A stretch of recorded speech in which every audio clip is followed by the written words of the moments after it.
E hoje, Copinchas, não é um caso assombrado nem nada, viu?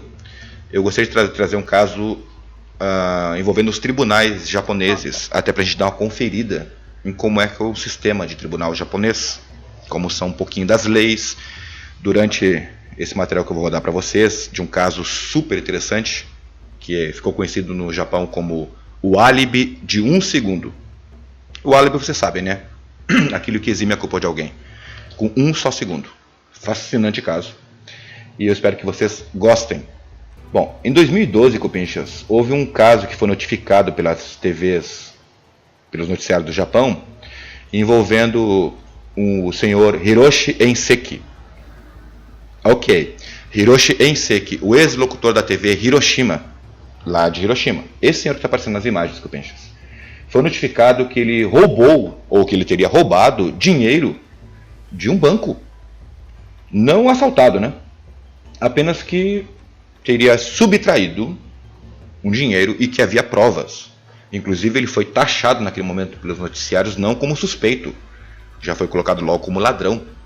Ele, sabe, Enseki, o senhor Enseki, sempre esqueço o nome dele, Hiroshi Enseki, roubou de verdade.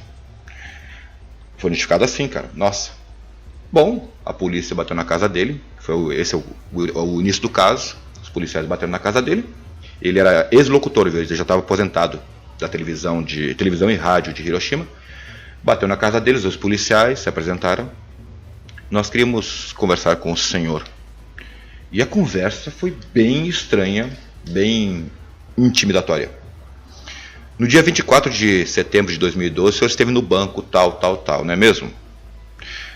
Um dinheiro que estava no balcão esquecido para uma mulher. Foi o senhor que roubou, não foi? Assim o policial começou a conversa. Hiroshi Enseki, como é que é? Que história é essa? Olha, 66.600 ienes. Uns 660 dólares, Copinchas. A mulher entrou no banco para fazer umas diligências. Enquanto mexia na bolsa, acabou deixando um envelope de um dinheiro que ela ia depositar. 66 mil ienes, 660 dólares. Foi isso que os policiais alegaram ao senhor Hiroshi. Pois bem, disseram que tinha sido ele que tinha roubado o dinheiro. Sabe? Desse jeito que mostra essa dramatizaçãozinha dentro da dramatização.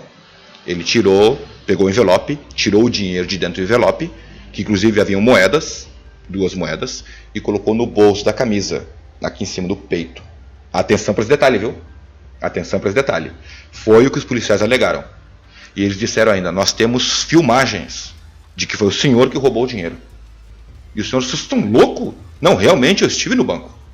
Eu fui lá no banco, eu fiz um saque em dinheiro de 5 milhões de ienes, 50 mil dólares, era dinheiro pra caramba, para colocar no seguro. Entende? Então, realmente eu estive no banco nesse dia, mas eu não roubei nada.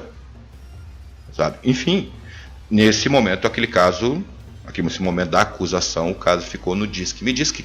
Mas os policiais tinham certeza e inclusive diziam, nós temos provas de que o senhor pegou o dinheiro, colocou no bolso da camisa aqui em cima, sabe? E o senhor está dando uma de mané agora com nós. O senhor vai preso agora com a gente. E é assim, viu, Copinchas, no caso de roubo no Japão. Não necessariamente com detetives, como foi o caso. Às vezes policiais comuns.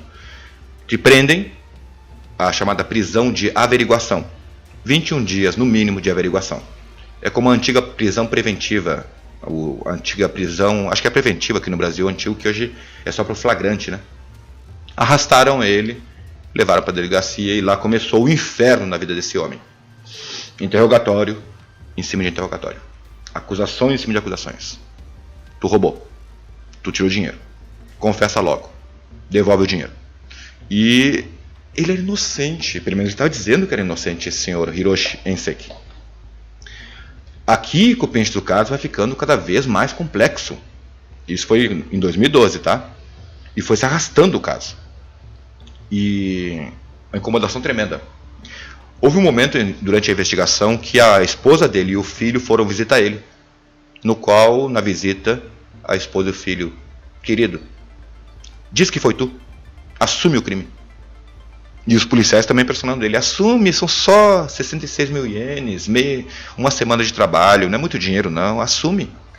E não mostravam para ele para ele, né, as câmeras, a filmagem do circuito de segurança. Não sei porque relutavam em não mostrar. Acontece que mais tarde a esposa contou e o filho contaram que eles foram pressionados pelos policiais para que ele assumisse, forçassem ele a assumir a autoria do crime, a autoria do roubo. Uma canalice dos policiais sem tamanho. Entende? Foi canalha isso daí.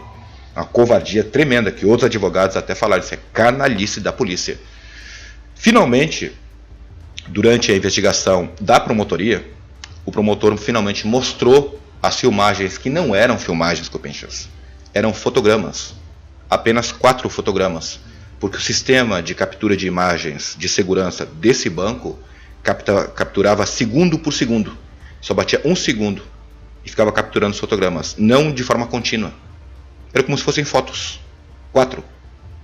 E na parte onde ele estava na mesa, teria sido um momento, nesse segundo, que ele teria pego o dinheiro e colocado no bolso. Ele foi denunciado, ele foi para o primeiro tribunal. Acho que eu pulei a explicação. Às vezes o vídeo corre muito rápido. Bom, durante a investigação da promotoria, e que finalmente mostraram as imagens para ele, ele percebeu, o próprio Hiroshi Sensei que percebeu, peraí, as imagens estão mostrando eu com essa camisa aí? Ah, eu lembrei, essa camisa aí não tem o bolso aqui em cima, que vocês tanto estão dizendo que eu coloquei o dinheiro no bolso de cima. Entende? Inclusive a polícia pegou da casa dele a suposta camisa que ele teria colocado o dinheiro, mas não era a que ele estava usando, inclusive podia se demonstrar pela imagem que não era a camisa, não tinha bolso aqui em cima. Portanto, ele não teria como ter colocado o dinheiro no bolsinho daqui de cima da camisa. Durante o primeiro julgamento, nem tocaram nesse assunto. Não tocaram no caso dele estar com uma camisa sem bolso. Outra baita sacanagem do sistema japonês, no qual Copenchas foi condenado. Foi considerado culpado e condenado a 1 ano de prisão, só que em como é o nome mesmo? Sursis. Só que com 3 anos de sursis, que é a suspensão da prisão. Em outras palavras, ele podia passar esse tempo em liberdade, só que condenado a 1 ano de prisão e 3 anos de pena suspensa. Podia ir para casa. Só que se nesses 3 anos ele cometesse algum crime, esse novo crime seria somado a esse crime anterior. E aí ele ia para a cadeia. Esse é o sistema de constitucional japonês. Depois eu explico mais se vocês quiserem. Enfim, ele estava em sursis e ele correu atrás do que podia. Foi aí que ele foi atrás do advogado, como é o nome dele? Rounen Kubo. Sabe? Fantástico advogado. Que pegou as imagens das câmeras de segurança do banco e levou para uma análise especial, com especialistas em imagens. Sabe? E pelos 4 ângulos das 4 câmeras, determinar se ele realmente havia colocado a mão em cima do envelope e por sua vez roubado, para provar em tribunal de que ele não teria sequer se aproximado desse envelope. E bem, esse aqui, o senhor advogado Rounen Kubo, foi ele que foi atrás, porque ele viu que tinha coisa errada no caso. Sabe? O que ele estava percebendo naquele momento é que a polícia, a promotoria, não queria dar o braço a torcer. Entende? Iam condenar ele só para não dizer que estavam errados. Bom, foi para análise esse material, essas imagens, e conforme os ângulos e os especialistas, sabe, usando o dia todo de filmagens, conseguiram determinar que sim, de fato, ele não teria nem chego perto, pelo menos nos fotogramas que apareciam, ele não teria chego nem perto daquela mesa, perto do envelope. Essas flechinhas que eu penso são os movimentos das mãos das pessoas, sabe, determinado pelos ângulos de câmera. Com posse desse material, foram para o 2º tribunal. Apelação? Seria apelação, acho que é, né? E, bom, se fosse fácil, né, que eu penso o caso teria sido encerrado. Não foi nada fácil. Condenado de novo, condenado de novo, culpado, porque a promotoria alegou de que não havia, sabe, só porque ele não colocou no bolso aqui de cima, só porque ele não apareceu entre um fotograma e outro, não significa que ele não teria roubado o dinheiro. Pronto, já estava no bico do corvo, condenado 2 vezes, no máximo teria uma 3ª e última chance, no qual, nos últimos 10, 12, 20 anos, sabe, de milhares, mais de 10 mil casos desse tipo de tentativa de inocentar alguém no Japão, é quase impossível de virar o tribunal a seu favor, sabe, e de fazer com que demonstrar que a pessoa é inocente. Só teve 3 casos só nas últimas décadas, de 10 mil casos. Só que esse advogado Kubo não desistiu. Ele pegou todos os fotogramas, printou todos os 600 fotogramas de todo aquele dia, colocou lado a lado e começou a procurar, e ele elaborou a defesa, a última defesa, e conseguiu, inclusive com a ajuda do filho do senhor Hiroshi, para poder demonstrar a inocência dele em tribunal. É aqui que é fascinante que eu penso. O último tribunal foi agora em 2017. Ele estava ainda como culpado, prisão em casa. E o advogado apresentou a prova que inocentou o senhor Hiroshi. E a prova é maluca, Cupinchas, totalmente doida.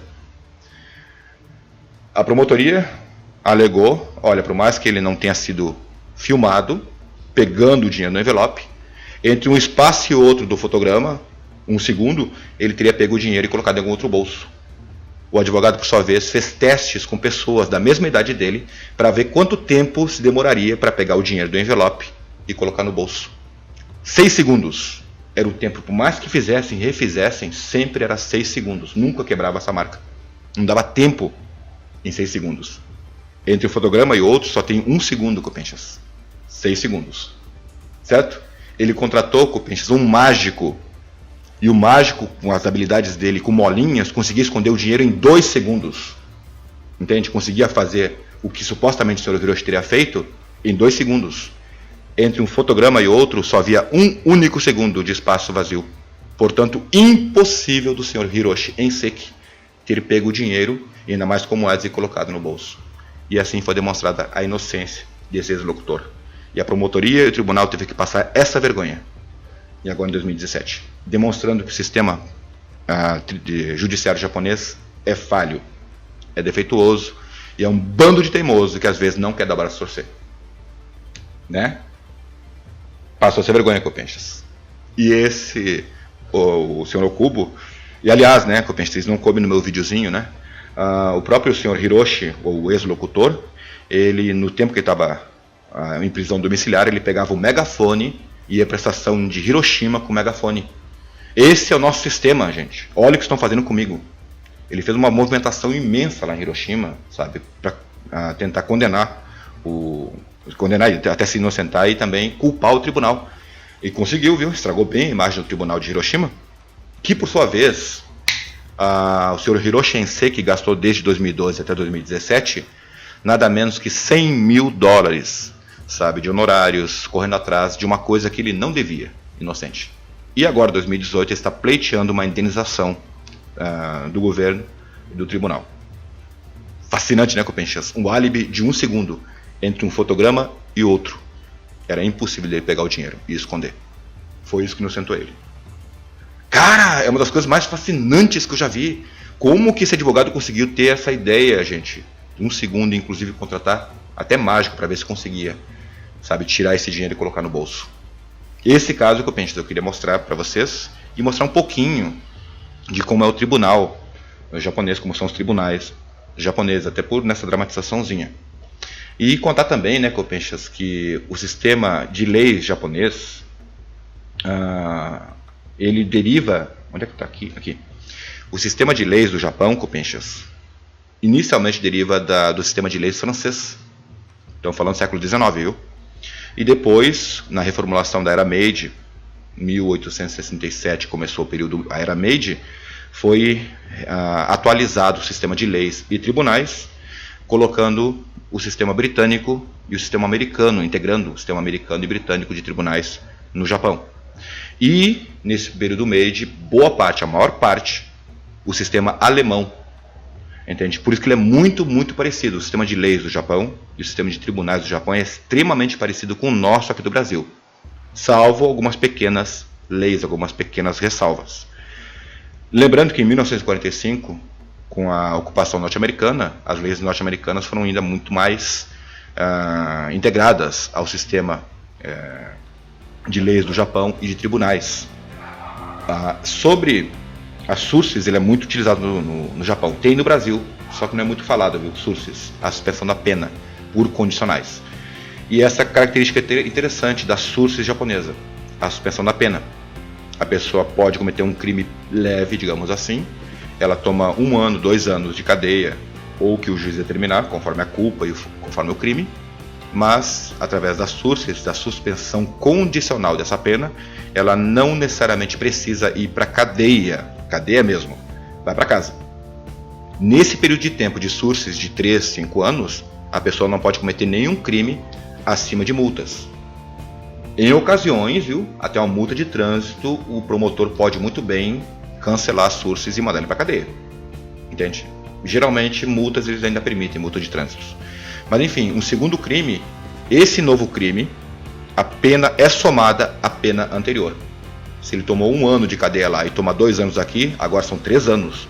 E aí sim vai ter que cumprir a pena completa dentro da cadeia. Diferente um pouquinho, né? O fato é que o Sr. Hiroshi ficou tão revoltado, deu coletiva de imprensa, o próprio canal de televisão ajudou, houve uma grande movimentação no Japão em cima do caso, inclusive da própria mídia mesmo, que foi muito condenada porque imediatamente, quando souberam do caso, ao invés de colocar ele como suspeito, colocaram ele diretamente como culpado. Entende? Então tudo isso pesou para o caso. Existe hoje em dia uma tentativa de reformulação, sabe, do sistema de tribunais do Japão. Muito obsoleto, muito antigo e muito teimoso. E essas coisinhas sobre os policiais, né? Os policiais, sabe? Às vezes é o cara certo, tô certo e pronto. Principalmente os agentes policiais, os CAGE. Tô certo e pronto, e não. Sabe? Tu vai ser até mesmo enforcado, porque eu não vou recuar, não vou perder meu cargo por tua causa. Brabo isso, né?